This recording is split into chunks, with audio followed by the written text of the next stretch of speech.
Hello and welcome. Thank you for taking the time to spend your Sunday with me, at least an hour. I'll dive right in and then I'll talk a little bit about how the next hour will go. So I always like to start these discussions with a question. Show of hands, whether they be on the screen or in the chat or just the little thumbs up symbol. Who here wants to live to be at least 100 years old? Live to be 100. So the reason I always ask this question, I see some thumbs up. That's great because I asked this question to a room full of 18, 19, 20-year-olds about 2 months ago. And I was surprised. Most of them did not raise their hands. They were not at all excited about the prospect of reaching 100. And in some senses, that's not really surprising, but in others, it is. And it made me think, what is the reason that a group of young people have such a negative view of the aging process?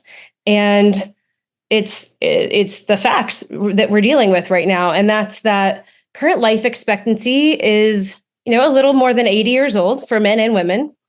But life beyond 80 looks pretty grim right now. It's not the most rosy picture. Over the last century, our lifespans have increased dramatically, but the quality of life during those years, especially past 80, for those of us that are lucky enough to enjoy it, really has gotten much, much worse. So by age 65 right now, more than 80% of us have two or more chronic diseases. It's diabetes, heart disease, stroke, high blood pressure, cancer, cognitive decline, why we're talking today, kidney failure, hormone disorders, the list goes on, but none of it is anything to look forward to. And we have over 6.5 million cases of Alzheimer's disease today. 1 in 3 seniors will die with some form of dementia, and that number is expected to more than double by 2050. Even better for those of us with 2X chromosomes is that 2/3 of Alzheimer's victims are women.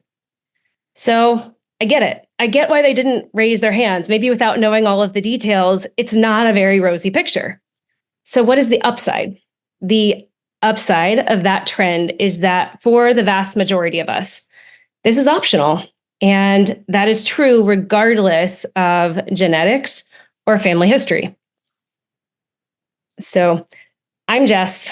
I am the founder of the Longevity Architects, and I help people undo decades of damage and maybe some choices and habits that didn't serve them so that their loved ones never have to go through what my family went through with my grandparents.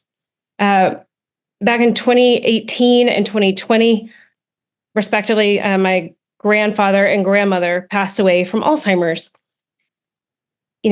We watched a very slow decline of my grandfather and then a much faster one of my grandmother. And by the time they both passed away, our family had not only dealt with a lot of emotional heartbreak, as anyone that's been through this understands, but our family had spent over $1 million out of pocket. It is an expensive and devastating disease. And if you know any more about my story, my mother was diagnosed just after their deaths with mild cognitive impairment. And we'll talk about that a little bit later.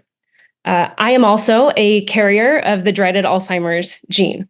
So it's a very personal thing for me, but the more I learned about it, the more I realized that this is a message and a mission for me, because it is truly optional for those of us that are willing to make the changes early enough and acknowledge any changes.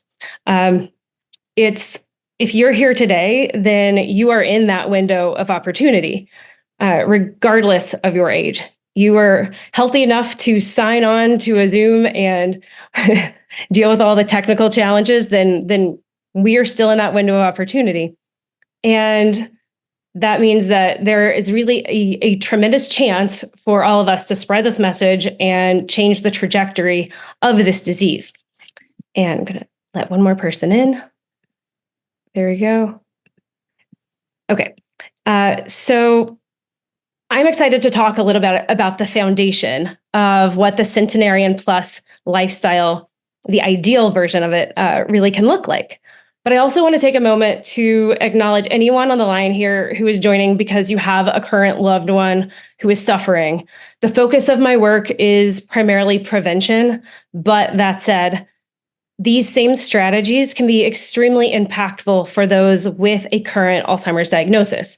So there are 4 things that if you have to sign off or you never see the end of this presentation, there are 4 takeaways that I want you to have when you leave this conversation. The first is that you have more power and choice over your aging process, especially of your cognitive aging process, than you've probably been led to believe so far. The responsibility is that it's up to you to make that choice. And it's not just once, to make it over and over again every day. Second, there is no such thing as too early. Sometimes I talk to people and they say, well, this isn't a concern of mine, or, I'm really young. And the truth is that really prevention starts at birth. So there's no such thing as too early. It's a lot easier to stay optimal than it is to repair and get back on track from a decline. The third thing is that our medical system and the drug companies are designed to treat disease. They do not create health in general. This is not to say that there aren't some doctors who are proactive and are changing this, but in general, our medical system is a disease and acute care model. It is not a model set up for chronic disease. So if you are waiting on the FDA to cure Alzheimer's or to approve a cure for Alzheimer's, it's going to be a very long process. And the last thing is that you can't track what you don't measure. We have a tremendous toolkit when it comes to understanding our risk factors and optimizing those risk factors. The most important thing to do, though, along the way is to know what they are specifically and to measure it so you can tell if the efforts that you're making are having an impact and what is the degree of that impact, and hopefully it's in the right direction. So I'll talk a couple of minutes about Alzheimer's itself, and then we'll dive into some of the strategies that we use to opt out of it. For the purposes of today, I want this to be an informal conversation, so please turn on your microphones, interrupt me, raise your hand. I'll try to see the chat box, but if you're not getting my attention, just stop me. If I use an acronym that doesn't make sense or needs more explanation, please interrupt. And thanks for turning on some of your screens. I'm looking up because I have a screen above this. It's nice to see your faces, and it's kind of weird to talk into a box. So thank you for that. So let's get started with why don't we enjoy a health span equal to our lifespan in general? Any thoughts on that before I jump? So right now, the 18 to 20-year-olds that I asked a couple months ago, what does normal aging look like? Why don't we enjoy this lifespan? We associate the 80 plus years for the vast majority of people with fatigue, declining function, decreased mobility, cognitive decline, loss of independence, and heart disease, diabetes, cancer, dementia. Has anyone been told that senior moments or your aches and pains are just normal? That's one of my favorite things that I hear from clients, is that they'll tell me that they're doing okay, and then they'll list 15 different things that are hurting or not working right. But then they say, yeah, I know that's just normal. So if that's you, it is common, but it is not normal. There is no reason that as you age, the wheels have to fall off over the course of 20 years. The old paradigm for approaching aging and the diseases of aging, like dementia, is that we name it and we tame it. It's a reactive process. Our system treats body parts as separate, and drugs are assigned to address symptoms, but the underlying function and dysfunction is ignored. So it's a sick care model. And like I said before, it's acute care.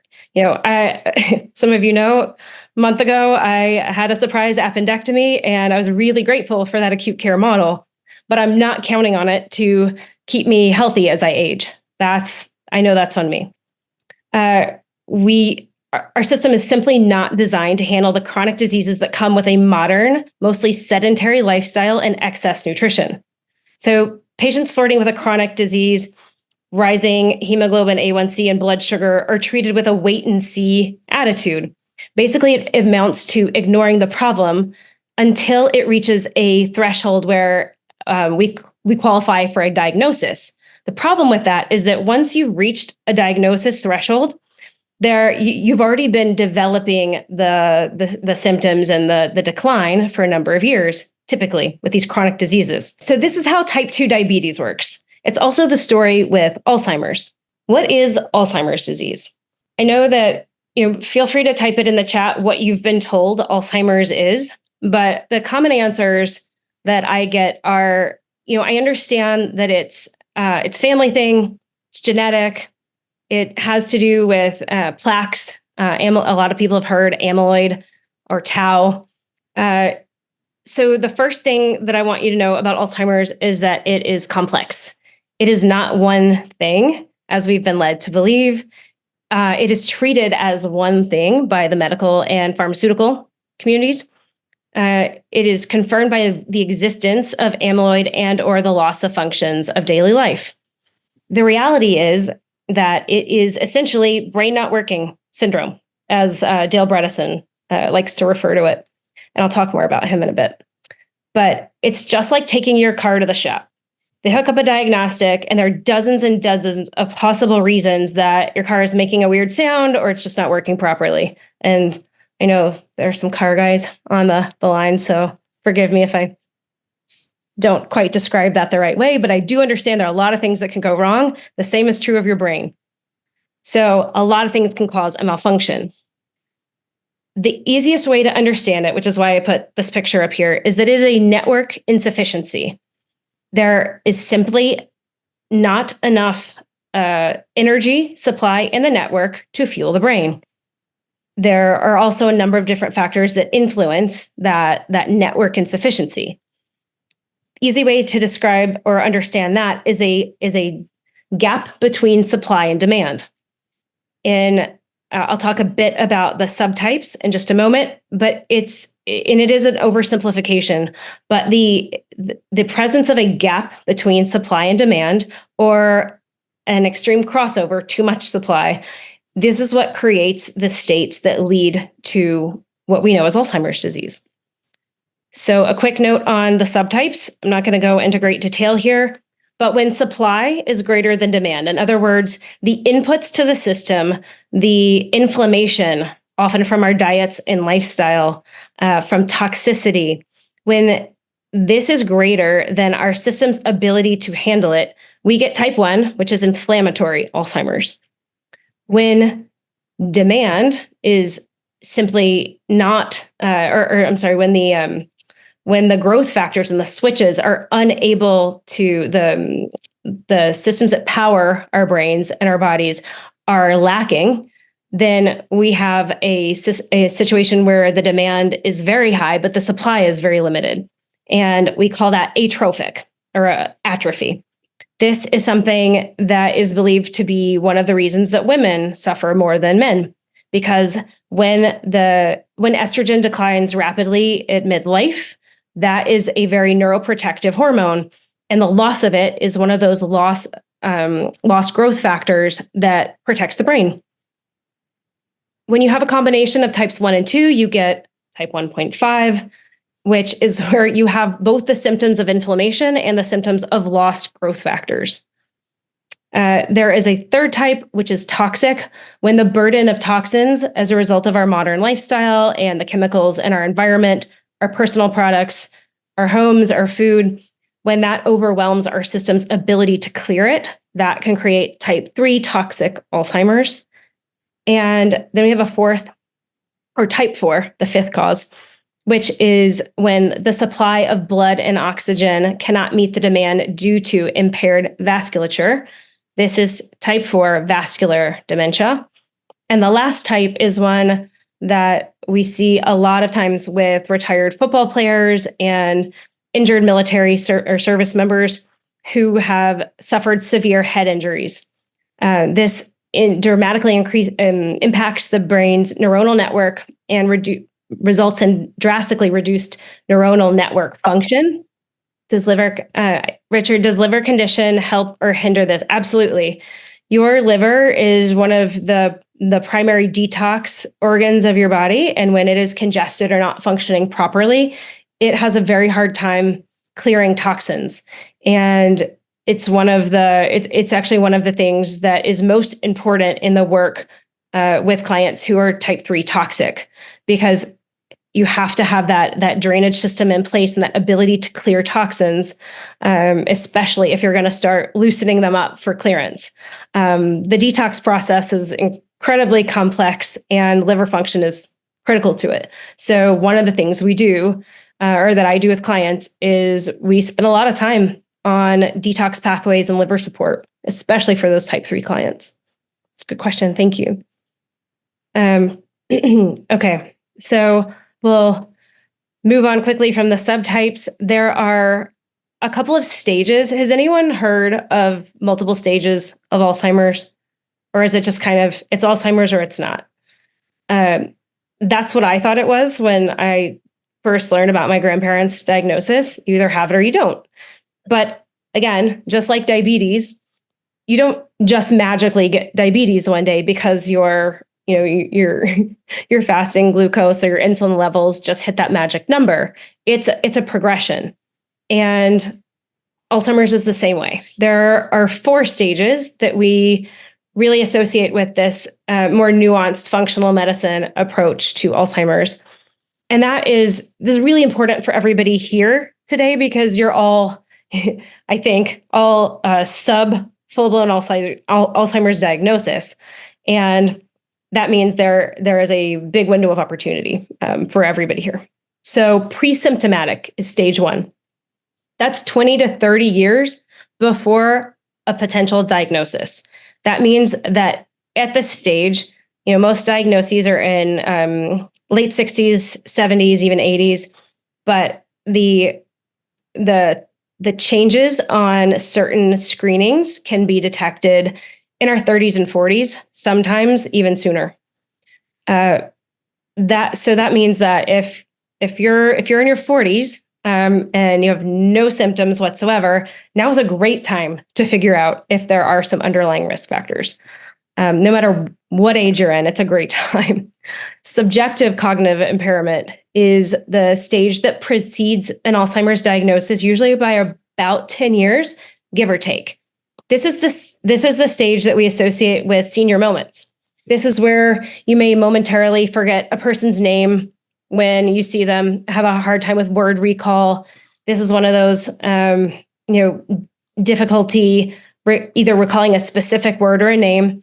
Sometimes it's just the senior moments. It's the things where it doesn't really impact your activities of daily life, but there are changes.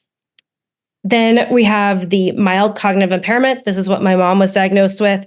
This is usually around 5 years before a full-blown diagnosis, if nothing else is done, if there is no intervention. So in my mom's case, we took immediate action, and she has returned to full, a full MoCA score, which is one of our screening tools. So she has not progressed, and we've been dealing with this for about 8 years now. The final stage is a full-blown Alzheimer's diagnosis, and we do consider this kind of late-stage terminal Alzheimer's. And the tragedy with an Alzheimer's diagnosis like this is that this is where most people jump or spring into action, because this is when mainstream medicine is finally given it a name. And the tragedy that I mentioned is because the warning signs have probably been there for 20 or 30 years. And because the mainstream standard of care really has nothing to offer, nothing is done. And these patients are told to just get some exercise, eat healthy, get some exercise, and do some crossword puzzles. Unfortunately, that's just not sufficient. Implementing dietary and lifestyle interventions can really improve symptoms at this stage. So if you've got a family member that is in, memory care facility right now, I will be honest that it will take quite a bit of advocacy on your part, but being able to implement some dietary changes for them it could potentially be very, very impactful, and certainly improve their quality of life. So at any point during these first 3 stages, intervention has a high likelihood of extending lifespan and health span. So what are the risk factors? Does anyone know what the risk factors are for Alzheimer's? Does anyone know what the number 1 risk factor is? Something that affects all of us, and that is aging. So there are a lot of risk factors, but we are all, yes, Sarah, absolutely, lack of sleep, and we're going to talk about that. Huge factor. But aging, it's something that none of us can avoid, and we're lucky if we don't. So the aging alone is one of the biggest factors. A lifetime of the minor insults just from our environment can be a big deal. Obesity, diabetes, poor sleep, Sarah, yes. Chronic stress, alcohol, yes, Susanna, definitely. Viral infections, snoring, Grace, yes, you've also been listening to me. Sugar, absolutely. Toxins, nutrient deficiencies, vitamin deficiencies, mold. Yeah, I'm the fun police. If I know, Isla, you're here, so I'm the fun police to all my friends, and I'm okay if you call me that. I'm used to it. The standard American diet. So we'll talk about this in a second, but this is what most of our diets are if we're not paying more attention. Insulin resistance, genetics, chronic inflammation. I'm happy to talk more about genetics, but the main point with genetics is that it's a risk factor. It is not a determinant. So it's everything: leaky gut, inflammation, gum disease, your dental health can impact your risk factors, metals, TBIs, brain injuries, hormone deficiencies, especially us, we ladies in our declining estrogen. So almost any of these things that tend to happen with age or just living in the modern world can increase your risk. Yes, magnesium does help with sleep, Richard. Absolutely. It does. There are a lot. We're going to talk a little bit about some kind of sleep foundations, but magnesium affects over 400 different functions in our body. It's a phenomenal supplement for brain health, for sleep, for so many, hormone conversion. It's a critical one. So I ran through this. There we go. So why isn't there a drug? I hope that the laundry list of reasons we can get Alzheimer's gives you some indication of why there isn't a drug. So there have been over 400 drug trials for an Alzheimer's drug. They have all failed. And if you've been listening to some of the news over the past couple of years, the FDA has approved 2 different drugs, one at a cost of over $50,000 a year to Medicare, and another one that is not quite as expensive, but equally ineffective. Both of them were shown in the best of trials to moderately decrease the rate of decline. So the devil's in the details, right? It doesn't improve symptoms. It slows the decline a little. Clinically speaking, the decline, the rate of decline was an imperceptible difference. So it is not changing the quality of life. In order for a drug to be effective, we really have to get away from this monotherapy, the amyloid hypothesis. The current drug companies are working under the idea that if amyloid is the thing that causes Alzheimer's, then removing it is the thing that will make it go away. It doesn't work like that. The amyloid hypothesis has just failed over and over and over again. It is not, you can't just simply reverse the order and say, well, the absence is the absence of decline. The amyloid is better understood as a symptom of inflammation, a symptom of insults that kind of come with a lot of our environment and aging process. So an effective drug would have to resolve chronic inflammation, optimize hormones, optimize growth factors, methylation, detox, liver function, metabolism, the microbiome. It just goes on and on and on. This drug, if it ever existed, would be a miracle drug, the fountain of youth, and I would take it. So if it ever exists, I'll be first in line, but it doesn't exist. So what do we do? Oh, I meant to mention, a lot of us have been told that it's inevitable. This is just an inevitable part of your family history, your genetics, or just aging. With that pharmaceutical model, it's easy to understand, but I think that then the next part of this workshop will start to make you see how not inevitable it really is. So I'm going to switch gears here and move into what do we do about it? Are there any questions up to this point?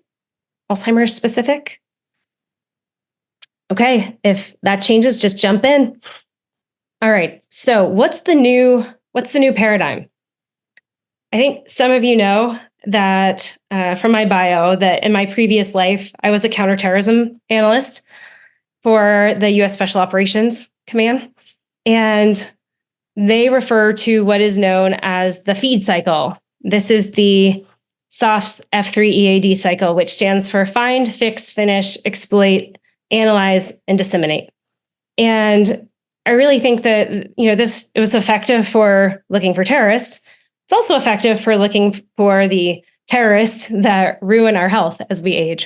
You can apply the same model with some minor differences to dementia prevention. Find out what's causing the damage, fix or repair it, finish, ensure those threats can't come back to haunt us, and exploit the metrics because we're tracking it, we're tracking our progress, exploit the metrics that are gathered before and after an intervention, and analyze it to identify new or remaining threats or gaps or opportunities, and then disseminate, share this information widely, because the more we are able to test some of these developmental strategies, the more likely they are to become mainstream and reverse this disease, the trend of this disease. Yes, Alicia, I see your question. The APOE4 gene risk factors, absolutely. And I will talk a little bit about that. That said, all the things that we talk about today help to address APOE4's impact on your risk factor. So I'll just say a moment about, or a brief thing about APOE4. This is that allele that increases our risk. So we can be born with 0, 1, or 2 copies of APOE4. APOE4 used to be the dominant genetic SNP for this particular gene. It is a pro-inflammatory gene that used to be very protective. It is activated today by anything that causes inflammation. So back on the savannah, it was running for your life. Today, it's everything. So a big factor, if we find out that you carry a copy of this gene, is minimizing your body's inflammatory response. So yes, definitely a factor, but not a determinant. Okay, so we also, like I said, this is something that we have to measure because we have to know what the inputs that we're making are actually doing. How are they moving the needle? Otherwise, we're throwing darts at the board and hoping for the best. And there's really no excuse for that anymore because we have so much, we live in a data saturated world and it's become very, very accessible at whatever price point. There are apps that help us track things, for pennies a month. So, it is certainly possible to spend insane amounts of money tracking your biology, but it's not necessary. But it is necessary to track it on some level. So another way that I like to look at this model is as a home. So imagine that you have a beautiful home and it's always been gorgeous. It's been in your family for years, but one day you realize that it's really suffered a lot of wear and tear, and maybe you haven't been taking very good care of it. and it suffered some serious neglect. And at the same time, you realize the neighborhood has really gone downhill. Doesn't seem so safe anymore. And you can't move. So what do? The first thing you do is you put out the fires. You control the weeds, you put out the fires, you start to repair the holes in the roof.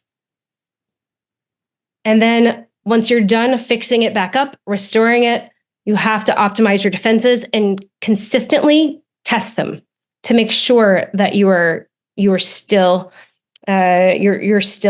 able to withstand these insults, which are just present everywhere in our society.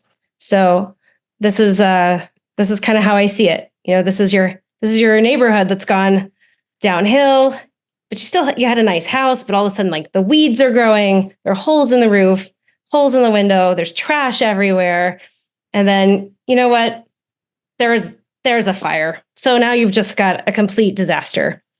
This is the process that we go through to start to build this back. Step 1, put out the fire. The fire that tends to be our main fire, the main source of fire, is our diet. Anyone know what the SAD is?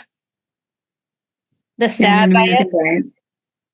Yep. Standard American diet. Mm-hmm. You got it. The standard American diet. It is exactly what you see in this picture. It is the burgers, the fries, the donuts, the cookies, the candy, the fried everything. I know, the fun police for a reason. This is the standard American diet, and it is probably responsible for 90% of the chronic disease that we see in aging. It's sugar. It's an extreme sugar, extreme amount of starch, ultra processed food that really isn't food, unstable oils, grains, an excess of grains and the wrong kind, conventional dairy, and alcohol. So I know I'm fun police. Let's start with sugar. We 200 years ago, we had about 22 teaspoons of sugar per year. Today, it's about 22 tablespoons a day, which is the equivalent of about 150 pounds per person per year. So it is an understatement to say that our genes don't change as fast as technology or as industrialization. The industrialization and mechanization of the food industry have led to a food supply, I use that term loosely, that is in America seemingly limitless. But the quality has suffered in the name of convenience and frankly, in the name of profit. We simply were not designed, our biology has not kept pace with this abundance of food and sugar. We were not designed for constant consumption, and especially not at the volume that we consume it. And the two biggest issues are sugar and starch. Does anyone know the diet hypothesis, Ansel Keys? That ring a bell for anybody? He is the reason that everything was fat-free in the 80s and 90s. This is what he made famous. And he actually published his study in 1955, but it became the foundation for the food pyramid, for all of the recommendations that said fat will kill you. And that's kind of the end of it. The vilification of fat actually had really disastrous results. And thanks to his hypothesis, fat was vilified. It was essentially removed from the American diet en masse. But what replaced it? Guesses? Anybody? Sugar. We had to make things taste good. Yes, Isla, exactly. Sugar. Sugar is what replaced it. So hydrogenated oils, we went from saying, you know what, everyone ate butter in the 40s and 50s up until that point. Then we made popular canola oil, seed oils, margarines, sugar. Sugar replaced the fat to make things palatable. It's why our yogurts are fat-free but loaded with sugar. This impact has increased waistlines, increased heart disease, dementia, and even cancer. And the sad thing is that Keyes in 1997, he died a number of years ago, but he said in a 1997 interview that there is no connection whatsoever between cholesterol in the food and cholesterol in the blood. None. And we've known that all along. This was a quote from Peter Attia's book, Outlive, that just came out a couple months ago. Then in 2015, an advisory committee responsible for the US government's dietary guidelines finally conceded that cholesterol is not a nutrient of concern for overconsumption. Now, there is some nuance here. This does not mean that you can eat any kind of fat, and all of the sugar and the things that cause inflammation. That is a terrible combination. It's simply that fat has a very important role in our diets, healthy fats, and it is a very important nutrient for brain health and longevity. It is absolutely critical to brain function. Our brains are 60% fat. They are the axons are coated with myelin, which is essentially fat. This is what is necessary for neuronal electrical impulses to travel from neuron to neuron. And we have like billions of those happening every second. When your myelin sheath go away, the brain simply does not function well. It is like trying to run a car with absolutely no oil, nothing to grease the gears. It's a recipe for disaster, and that is what our dietary guidelines have been for most of the last 30, 40 years. Okay. The next thing is healthy foods that aren't necessarily healthy. So what is, and no, there's no shame, there's no public shaming here, but what have you been told is a healthy breakfast? Anybody? Just shout it out or put it in the chat. Smoothies. Yep. Everyone's been told smoothies, even better if you can put like raw kale or spinach in them, right? Eggs and veggies. Yes, Wendy. Absolutely. That is true. So one of the things that I most often hear is smoothies and oatmeal. And people have been choking down oatmeal, trying, in the name of health and longevity and heart health forever. And, unfortunately, oats are full of phytic acid. It blocks the absorption of iron, zinc, calcium, and more. It impairs the production of digestive enzymes, makes it even harder to digest the glyphosate. That's the Roundup that it was all grown with, and the mold that it collects when it's being stored and processed. Also, I don't know anybody in their right mind who eats oatmeal that's only made with water. It's disgusting. I consider it prison food, but that's just me. For most of us, we turn our oatmeal into an oatmeal sundae. Fruit, granola, raisins, maple syrup, honey. It is an oatmeal sundae. It is the equivalent of eating a banana split for breakfast. And you're starting your day with this massive blood sugar spike, and you're off to the races with a roller coaster that's spiking. It's sending a flood of insulin into your cell or to your cells. But if this is something that you're doing on a regular basis and you're following it up with a standard American diet the rest of the day, eventually you're creating the foundation for insulin resistance. Your cells simply can't handle the amount of sugar that it's trying to process. And insulin resistance is one of the major drivers for many of the chronic diseases of aging, especially dementia. So this is just a kind of a quick look at what we're really eating when we're eating these healthy breakfast foods. Smoothies are, they don't have to be bad, but the way most of us make them, it's with a mountain of sugary fruit, usually including some bananas. And sometimes it does have, spinach, raw kale. Those things can be a little tricky too. Too much of that can impair thyroid function, can lead to kidney stones because of the amount of oxalic acid, phytic acid, et cetera. It also, because we are blending it, is going to cause a massive influx, or it's the fiber is pulverized. So you're not getting that blunting effect of eating the whole food, fruits and vegetables. Orange juice, again, it's like mainlining sugar. Don't recommend it. Fruit isn't bad, but maybe fruit in the morning, especially the sugary fruit, it's just too much. It's too much to start the day. And toast. We all love toast, bagels, but it's sugar. Mark Hyman says below the waistline or below the neck, your body doesn't know the difference between a soda and a bagel. We have a massive excess of carbs and starch. The wheat, corn, et cetera, this is the kind of the bulk of the American diet. They're nutrient poor, difficult to digest, and loaded with toxins. They're grown with Roundup. They're stored with often in factories or processing centers where mold can grow, and most have been tested for some kind of mold. The grains, even whole grains, are inflammatory and toxic for that reason. They also increase an enzyme called zonulin. Zonulin is responsible for regulating the permeability of our intestinal lining.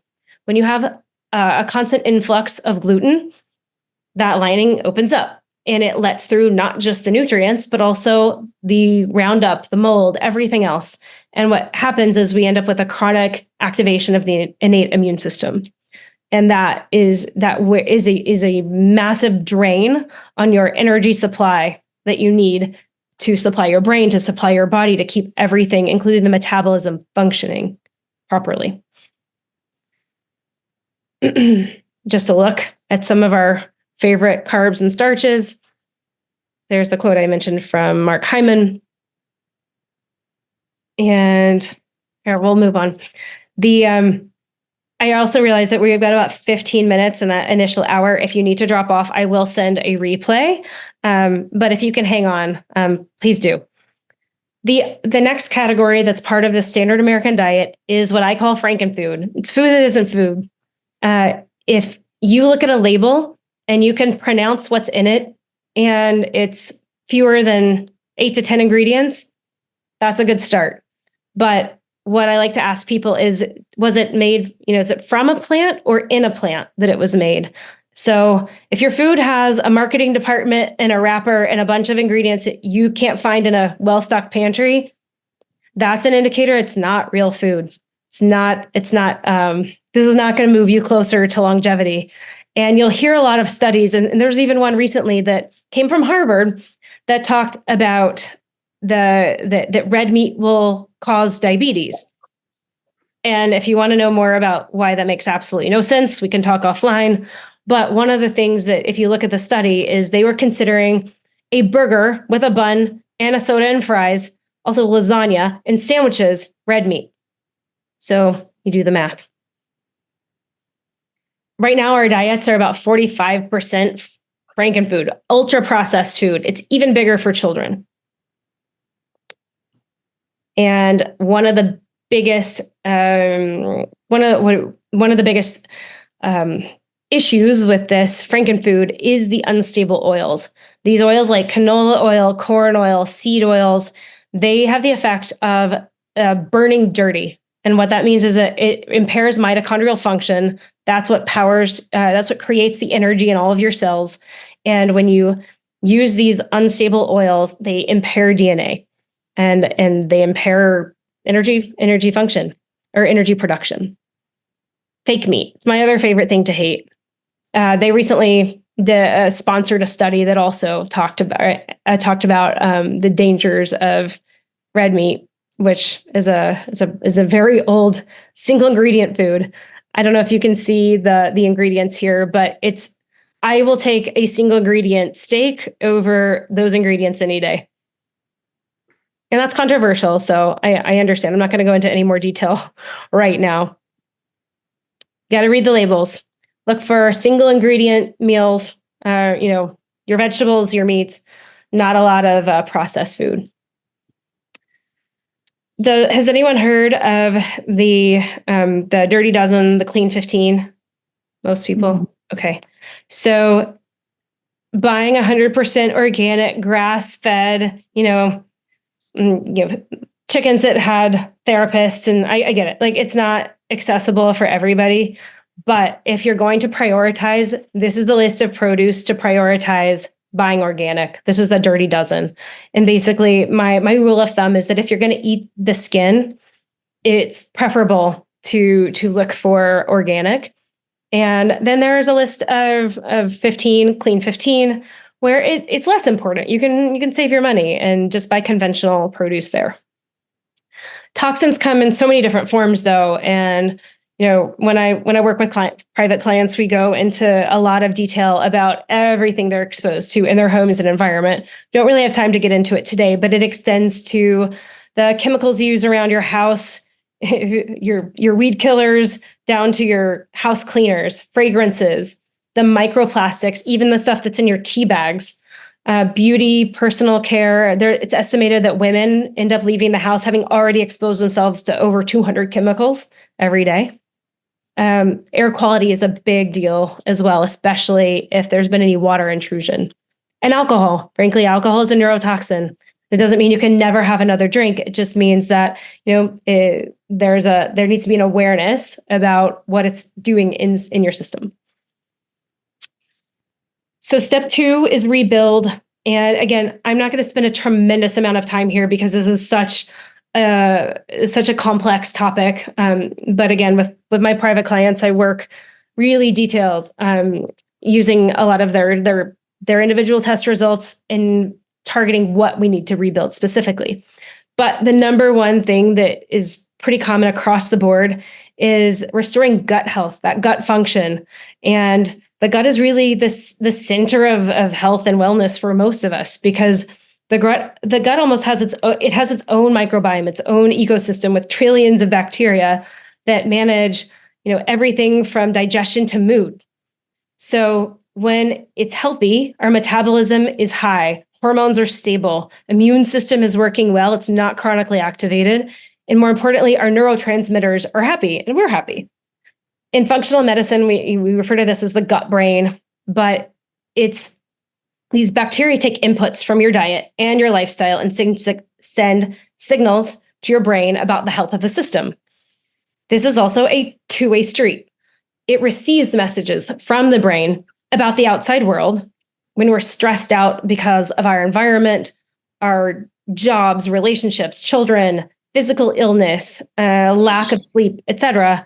Those messengers tell the gut bacteria that the situation is dire and it's time to activate protective measures. What is that?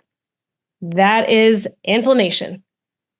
Our goal is to protect the integrity of the gut and ensure that those bacteria are in balance and they're not overwhelmed by bad bugs that we tend to get from a heavy starch and sugar diet, that they are getting positive inputs from the brain and the brain, our environment, and that they're returning those positive signals in the form of regulated neurotransmitters, dopamine, serotonin, as well as a healthy adrenal response. Those are our cortisol levels and our adrenaline, primarily. So this is a continuous dance between diet and day-to-day habits and our mental health and our nervous system regulation. And this is another thing this is why I won't spend too much time on it today, but it is a long process. We'll just click through here. So I want to cover sleep. 65% of Alzheimer's patients have a clinical sleep disorder. It's the chicken or the egg. Did the sleep disorder cause the Alzheimer's, or did the Alzheimer's lead to a sleep disorder? The middle part of the frontal lobe is where amyloid accumulates in the brains of Alzheimer's victims. Wait, but that's not the memory center. That's not the hippocampus. So what is the relation between the two?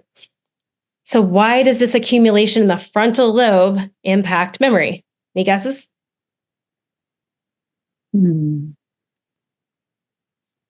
Well, the region of the brain that is responsible for generating the electrical impulses of deep delta wave, NREM sleep, non-REM sleep patterns, it is the same region where amyloid accumulates. So amyloid does not accumulate in the hippocampus, the memory center. It accumulates primarily in this middle part of the frontal lobe. in this deep delta NREM sleep is what we get during the first half of our sleep pattern, the first half of our night. And it is responsible for clearing metabolic waste. It clears amyloid and a lot of other things out of our brains that are just a factor of the metabolic processes.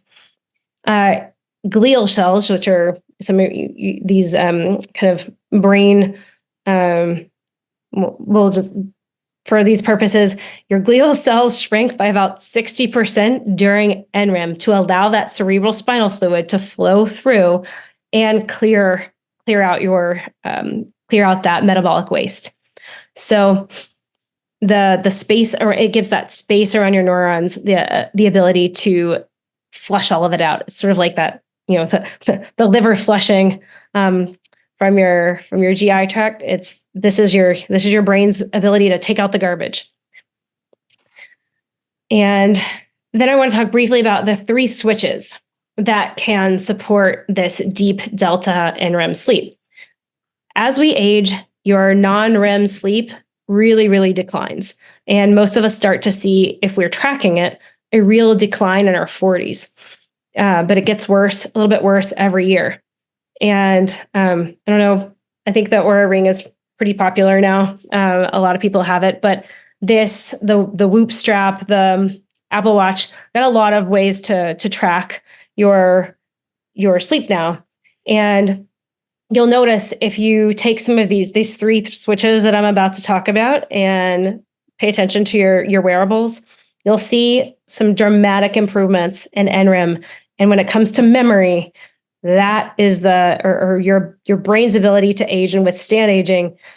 Getting that deep delta sleep, prioritizing that should be around 20 to 25% of your sleep. Really, really important. So switch number 1, light. I didn't put a picture in here, but if you follow me on Instagram, you'll see I'm about to put a reel out. I wear these orange glasses anytime after the sun goes down in public, and I embarrass everyone around me because I look super weird, but I want to live a long time, so I don't care. But I wear these glasses that block the blue light and the purple and green and all the junk light that we are constantly living in after sunset. Because at sunset, most of the light that's in the sky is this red light, these red wavelengths that send a signal to your suprachiasmatic nucleus, that master clock in your brain, that it's time to get ready to sleep. It also, when the suprachiasmatic nucleus gets that signal, it stimulates the production of melatonin, which is the starting gun for your night of sleep. It doesn't keep you asleep. It just tells your brain it's time to go. So watching TV at night or working late, looking at your phone, or just being in bright lights. For those of us in Texas, if you walk into HEB at 8:00 at night, I don't know how anyone sleeps. It's like floodlights everywhere. So think back to, our biology is still really old, and the cavemen, what do they do at night? They build a fire. So light was physically lower in our horizon. It was firelight, candlelight, just generally low. So you can turn down the lights at night, can get some glasses, but avoid staring at screens late at night. It really, really impacts melatonin. And even if you think you just go straight to sleep, that is not the same thing. You may be tired and you may think you're asleep. Your brain does not get the same amount of NREM when you're exposed to blue light. Light is also important in the morning. You have to set the starting point for that circadian rhythm. Getting into the light in your first 20 minutes of being awake, just getting into sunlight without sunglasses on. It doesn't mean you stare at the sun, it just means you get some exposure. It's really important to keeping those rhythms constant. Reading before bed, Wendy, it can be part of a really calming routine. And Amazon makes these, Amazon makes everything, but on Amazon, you can find 24 different red or amber reading lights that are, $10 and will make it so that you can easily read at night without having all the lights on or without staring at a screen. Ideally, if you're going to read at night, I recommend a paper book, not a screen-based reader, if possible. Next one is digestion. When I talk about switches, I mean the things that signal sleep. So when our bodies are still digesting because we eat late in the day, it is difficult for us to go to sleep and get restorative sleep. You can always just pass out, but it doesn't mean you're going to have disrupted sleep. Ideally, you want to stop eating about 2 to 3 hours before going to bed. So for most of us, that's somewhere in that like 6 o'clock range, 6 to 7 o'clock range. And try to keep that as consistent as possible. You don't want to be wildly varying. And then finally, temperature is the third key switch. When your core body temperature drops, it is when it is dropping that at its fastest that your brain gets a signal that it's time to sleep. That's why a hot shower, counterintuitively, is a great strategy before bed. Because what does it do? It dilates blood vessels and it pulls, it opens up those blood vessels, and you're going to end up with more blood flowing to your extremities, away from your core, away from your heart, which then allows that core body temperature to drop. And a lot of us, we sleep in a hot room, but the ideal sleep temperature is definitely below 70 degrees. Some say 65. I think that's a little extreme, but everybody's got to play with what actually supports sleep the best. I sleep on a chili pad, a mattress, like a mattress pad that keeps me cool year round because I live in Texas, and to have 65-degree room in Texas would be ridiculous. So a lot of different ways you can do that and play with temperature. But a sauna session and a hot shower, not a long sauna session because that can rev up your heart rate. But anything kind of warms you up and dilates blood vessels before bed is helpful. And some people ask me a lot about what are early warning signs. If you see that your NREM sleep is declining rapidly, or it's already in the tank, that is an early warning sign that you really need to address quickly. And we just talked about tracking. So. Okay, I'm going to wrap up with this step 3, that is this optimizing defenses. But before I change gears, I just want to talk about, this step 3, this is all the kind of great to have. These are the additions, but it doesn't really, don't step over the $100 bills to pick up pennies. Like, focus on the diet first. The diet is really, really important. Good diet, good sleep, good movement. And I will talk about movement here, but it is a core part. And then let's see. So what's happening when we reduce sugar, carbs, we get a good night's sleep, and we get adequate sunlight, we practice nervous system support, you're building neuronal resilience, metabolic flexibility, and you are starting to manage this interplay between scarcity and abundance signals in your genes. Food truly is the master regulator of longevity switches. They're almost all based on nutrient sensing pathways that are activated or silenced primarily by what we eat and how much and what type of exercise we get. So I'll talk more about that in a second, but what we want to be going for is a hybrid engine. We don't want to be entirely, gasoline based. We don't want to be entirely, a Tesla. We need to be able to use both forms of fuel so that when one is in excess or one is in short supply, we're able to flexibly continue to function well, and our brains are able to get the energy and the inputs that they need. And as we age, we do tend to suffer some of these supply issues. There will be, impaired nutrient sensing.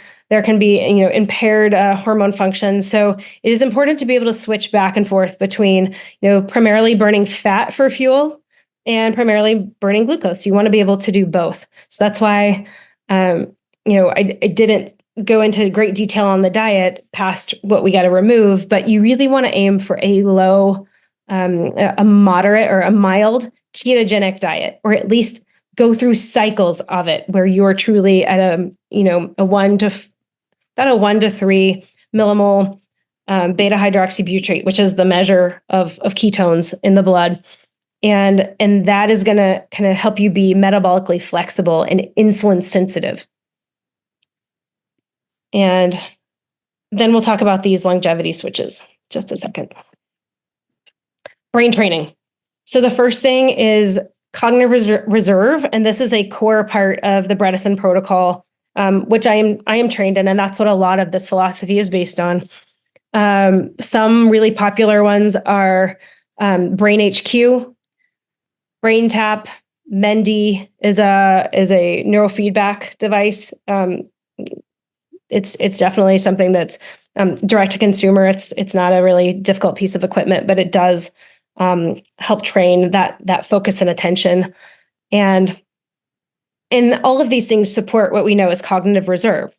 There's a known and very well-established body of research that says lifelong learners have a much better time withstanding any early Alzheimer's, we call it the insults. And we'll see on autopsy that that individuals sometimes have a tremendous amount of amyloid in their brains on autopsy, but they're not suffering. They never suffered Alzheimer's because they have a more diverse and complex neuronal network. So that's the point of brain training, is to keep that network active and diverse, so that when certain things, amyloid accumulation or anything else, toxins start to degrade it, there's more to fall back on. And then we'll talk quickly about, yes, music and math. Yeah, it certainly stimulates those different neuronal connections. So it is creating a more complex neuronal network. Learning languages, playing an instrument, doing math, absolutely. Helping your kids or grandkids with their homework probably qualifies. And let's see, Isla, do these Oura Rings, Apple Watches show you how much NREM you get or just REM? My Oura Ring does show deep sleep, NREM. It'll call it deep sleep, I think. I don't think it calls it NREM. But I don't know about Apple Watch. I think they do. And same with the Whoop and Garmin too as well. They all track deep sleep. I don't know how well. I know the Oura has recently gotten better. I don't know how precise the others are. So on the longevity switches, is everyone still awake? If I'm putting anybody, okay, good. So we are designed to respond well to survival and scarcity signals. We simply don't have the mechanisms to handle a chronic abundance and overconsumption. So, I just talked about Oura Rings and Whoop straps, but I'll caution the overemphasis on gadgets trends, or these these data-centric devices. If you don't put the basics in place first, it really it's been described as organizing deck chairs on the Titanic. It's wasting your effort. Basics first. If I had to do a pyramid of longevity efforts, the foundation is sleep, diet, exercise. Everything else is icing. So you really want to make an effort to balance and intentionally move between growth and repair states. And these are modulated primarily by food and exercise, but also by some unique switches that we can pull. And we're gonna talk about hormesis, or good stress. And this is when our bodies sense that nutrients, or let me back up. When our bodies sense that nutrients are abundant, we have the 24/7 food everywhere. The signal is all good. No need to prepare for the winter. There's no need to build up reserves and resilience. But so those pathways, that repair and resilience pathway, tends to go more dormant. And growth, when we're one of the mechanisms of too much input, too much growth is inflammation, obesity, and yes, cancer. And we'll talk about that in just one second. When we inject a bit of good stress, and what I'm talking about is calorie restriction, time-restricted eating, or intermittent fasting, even some specific foods can mimic some of that hormetic factor. it sends a signal to our systems that the future isn't certain, that it's best to prepare for hard times now. And what that does is build a more resilient system over the long term. So I will go over briefly some of these nutrient sensing pathways. Stop me if you have any questions here.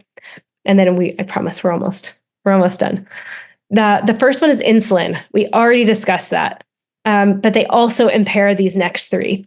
AMPK is an enzyme that senses low energy levels and instructs the mitochondria to make more energy, more ATP. Aging diminishes the sensitivity of AMPK. Metformin, which a lot of us are familiar with, it's believed that one of the ways that it works is that it activates AMPK. But you can also activate AMPK through fasting, caloric restriction, certain phytonutrients, certain plant chemicals, exercise, and heat, sauna. So a question about sauna. Yes, I'm going to talk about sauna in just a second. The second nutrient sensing pathway is mTOR, mammalian target of rapamycin. It is a switch that truly needs balance. This is the one where if it is constantly switched on, can lead to cancer. Thank you, Stevie. She's got to go. Okay.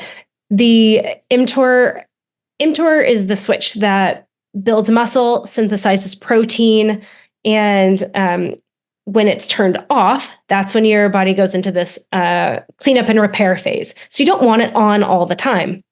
You want it on when you're building muscle, off when you're trying to repair. So this is taking out the garbage in some sense for your body, not just your brain. This is the reactive oxygen species we get from, it's a byproduct of metabolic factors. So you want to turn it off by mimicking scarcity. This is fasting, exercise, caloric restriction. When you switch it off, the protein turns it on, sugar and starch keep it on, and that's when cancer can come into play. Sirtuins are signaling proteins that regulate gene transcription and repair, or DNA repair. They also lower inflammation. They modulate metabolism and energy levels. So it is a key part of longevity. And how do we stimulate sirtuins? Fasting, calorie restriction, phytochemicals. There is a study that resveratrol is one of the compounds that in red grapes that helps extend. But before you get excited about your red wine, they gave mice the equivalent of 1,500 bottles worth of resveratrol. So it's better if you just supplement it. The same thing that stimulates, another thing that stimulates it is NAD+. I will save that deep dive for another day, but that is produced from niacin, vitamin B3. It's a key part of our energy production. David Sinclair at Harvard has done some really interesting work with mice about this. When he gave mice NAD+ boosters, these geriatric mice actually broke the mouse treadmill. So this is a great example of research that is very interesting and very promising, but still a long way from what we would call proven or canon. And that's why, my first point is, this is going to be up to you. The longevity switches that you decide to pull for yourself will not necessarily be, fully tested and proven for a number of years, but you really have to decide, does it pass the sniff test for you? Because a lot of these interventions are available right now. You can supplement with NAD+, you can certainly change your diet. But if you're waiting for a black and white 100% effective across all boards, it'll probably never happen because you have the human factor. And frankly, no one stands to gain a lot of profit from diet and exercise. It's just not what the drug companies are into. So one way to test on this sort of thing or monitor it is if you can get your doctor to prescribe it or cover it, continuous glucose monitor. You can also, the less sexy way to do it is with a finger prick, a little ketone monitor, blood glucose monitor. They're like $40.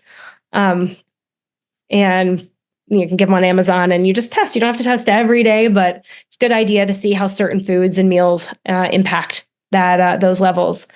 Do you always recommend supplements to your private clients? In other words, are all adults typically deficient in something?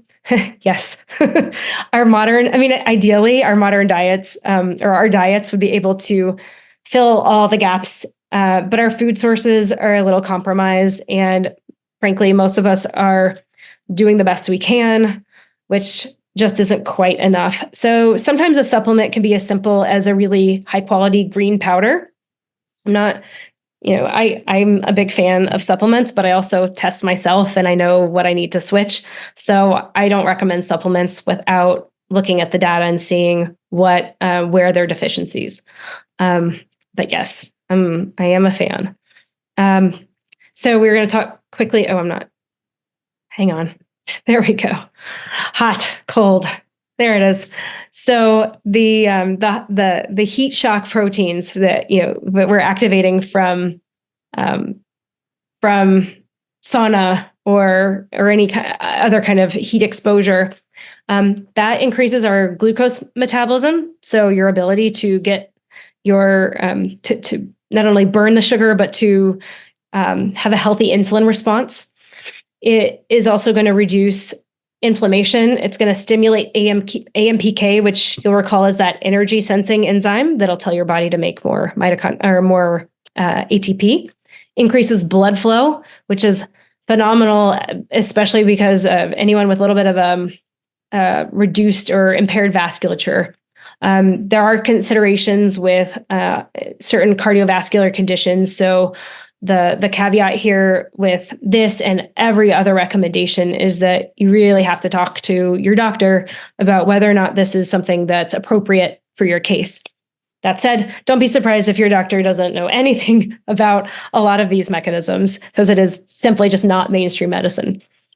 Cold therapy. This is a little controversial too. I get hate mail every time I post about cold therapy on Instagram. But that said, cold therapy is great for reducing inflammation, stimulating dopamine in a good way, and activating the mitochondria-dense brown fat. So this is a great way to improve recovery and energy levels and cognitive function. And it does also signal to AMPK. And the last section, I will talk briefly about movement.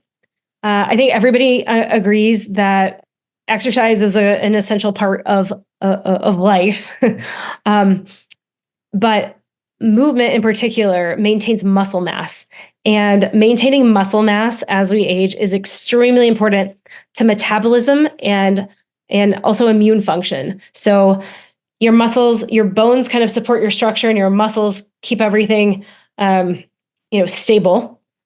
And having healthy bones, healthy skeletal system, and a healthy muscle mass is harder as we age. It takes a lot more protein and a lot more effort. It has to be in balance, of course. Too much of this growth, too much mTOR, too much protein can be damaging in other ways. But maintaining muscle mass through consistent exercise and strength training is going to increase autophagy, that cleansing, that clearing of metabolic waste, of cellular waste. It'll increase the amyloid clearance. It also increases neurogenesis, neuroplasticity, brain-derived neurotrophic factor, which is essentially miracle grow for your brain, increases cerebral and whole body blood flow, lowers cortisol, improves glucose metabolism, and reduces inflammation. So there are really, unless you go to extremes, there's no downside to a lot of exercise as you age. So in closing, I just want to go back to where we started, which was with this idea of our house. When we put out the fires, get rid of the rats and the termites and the weeds, and we repair the interior and exterior, we upgrade the finishings, we look where we are. You're back to a healthy system. So then we do what's necessary to maintain it. And that's a lot of testing. It's a lot of constant trial and error.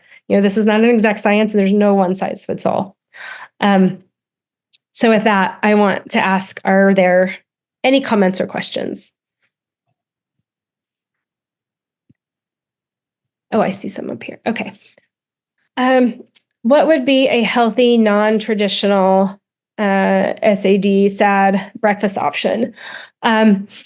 So one of the things that I think is really helpful is, a fat and protein heavy breakfast with some good fiber. So eggs are great if you can eat eggs. If you can't eat eggs, there are things like a chia pudding I recommend sometimes as a substitute for a good healthy fat and protein source that does not rely on eggs.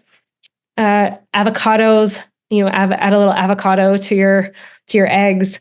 They're great. These are great places to start. And, even some grass-fed, there's Teton makes a grass-fed sausage that's pretty healthy. It's got minimal ingredients and it's all grass-fed. It's not going to be inflammatory. The important thing to remember is, when you're adding in healthy fats and you're adding in, fiber and vegetables and color into your diet, which you definitely want to do, it has to come with reducing the sugar and starch. Otherwise, it is an even more inflammatory combo because it's such an abundance of calories and nutrients.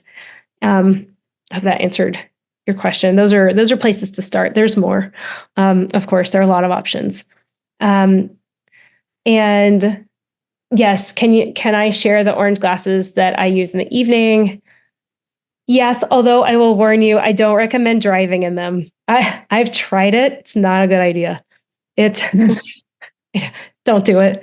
If you have to drive in the evening, I recommend just minimizing it as much as possible. But for safety, don't drive in the orange glasses. I will absolutely send that out. I will send out a replay of this and I will include the links. If you want to look right now, go to my website is longevityarchitects.com. I'll show it on the next page. And there is a resources tab. And you can just look in there and it's called True Light, True Dark. And it should have a link with a little discount code to the ones that I use. And are there any other, Richard, places to start? I would start by removing the standard American diet as much as possible. And I will go ahead and put this up. I know some people have to drop off, and I'll keep taking questions, but I just want to say that this is not a quote from anyone profound. This is just what I believe.